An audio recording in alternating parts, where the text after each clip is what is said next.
தேவனே நான் ஓமதண்டையில்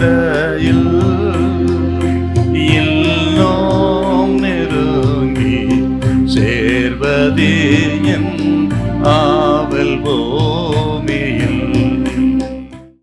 லூக்கா சுவிசேஷம் 7ஆம் அதிகாரம் 3, 4, 5.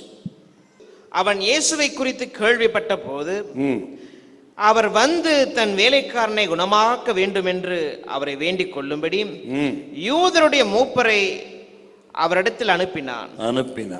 அவர்கள் இயேசுவிடத்தில் வந்து அவரை கருத்தாய் வேண்டிக் கொண்டு நீர் இந்த தயவு செய்கிறதற்கு அவன் பாத்திரனாய் இருக்கிறான், அவன் நம்முடைய ஜனத்தை நேசிக்கிறான், நமக்கு ஒரு ஜெப ஆலயத்தையும் கட்டினான் என்றார்கள். இவனுடைய வேலைக்காரன் வியாதிப்பட்டிருக்கிறான்.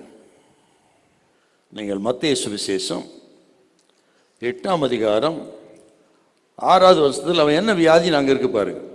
திமிர்வாதம் என்று சொன்னால் பக்கவாதம்.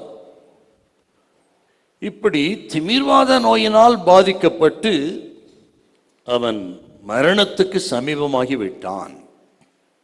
அவனிடத்திலே இந்த 100க்கு அதிபதி காண்பித்த அன்புங்கிறது சாதாரணமானது கிடையாது. ஏன்னு கேட்டீங்கன்னா, அந்த காலத்தில் யாரை வேலைக்கு வைப்பாங்கன்னா அடிமைகளைத்தான் வேலைக்கு அமர்த்துவார்கள். அந்த அடிமைக்கு எஜமான் வீட்டில் எந்த விதமான உரிமையும் கிடையாதுங்க. அது மட்டும் இல்லை, அவன் ஒழுங்கா வேலை செய்யலைன்னா தண்டிக்கவும் அவனை கொல்லவும் எஜமானுக்கு உரிமை உண்டு. அப்படிப்பட்ட ஒரு பரிதாபமான ஒரு அடிமை பக்கவாதத்தை கிடக்கிறான்னா அவனை தூக்கி போட வேண்டியதுதான் அவன் வேலை. ஆனால் அப்படிப்பட்ட அந்த அடிமைக்காக இந்த 100க்கு அதிபதி இஸ்ரவேலின் மூப்பர்களை இயேசுவிடத்தில் அனுப்பி கெஞ்சிறான் என்றால் இவன் எவ்வளோ அன்பா இருந்திருக்கணுங்க மனுஷன் மேல. இந்த மூப்பர்கள் ஆண்டவரிடத்தில் என்ன சொல்றாங்க பாருங்க, நேர் உதவி செய்வதற்கு இவன் பாத்திரனாயிருக்கிறான், நமக்கு ஒரு ஜெபாலயத்தை கட்டி கொடுத்தான். ஆனா இவன் சொல்றான் நான் பாத்திரன் அல்ல. என்ன அர்த்தம் சார் இதுக்கு? அவங்க சொல்றது போல நான் ஒன்னும் அவ்வளவு முக்கியமான இல்லையா? என்ன தாழ்வை, நான் ஒண்ணும் இல்லாதவன், நான் பாத்திரன் அல்ல.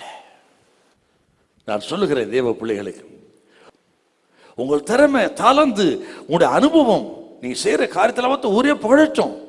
அவசர வேலை செய்றீங்களா, அதிகாரி புகழட்டும், எல்லாரும் புகழட்டும். அப்பொழுது நமது நிலைமை என்ன? அதான் ரொம்ப முக்கியங்க. நான் உங்களுக்கு சொல்லுகிறேன், யார் எவ்வளவு புகழ்ந்தாலும் சரி, இந்த 100க்கு அதிபதி போல அவ்வளவாய் தாழ்த்துங்கள். அப்பா சொன்னார், தாழ்த்துகிறவனை நான் உயர்த்துவேன். அப்படி தாழ்த்துங்க. கர்த்தர் சொல்லுகிறா, தாழ்த்த தாழ்த்த தாழ்த்த உங்களை கர்த்தர் உயர்த்தி கொண்டே இருப்பார். உங்கள் உயர்வை யாராலும் தடுக்கவே முடியாது. உங்களை அழிக்க நினைக்கலாம், அவர்கள் அழிக்க முடியாது. ஹல்லேலூயா, ஹல்லேலூயா.